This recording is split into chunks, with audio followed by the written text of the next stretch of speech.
Hello అండి, సింపుల్గా అయిపోతుంది పొటాటో ఫ్రై. పొటాటో ముక్కలు కట్ చేసుకొని కొంచెం ఉడకబెట్టుకోవాలి.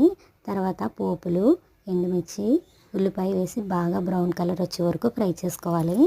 మనం ఆల్రెడీ కొంచెం లైట్గా బాయిల్ చేస్తాం కదండి. ఇప్పుడు ఆ పొటాటోని మొత్తం వేసుకొని ఫ్రై చేసుకోవాలి.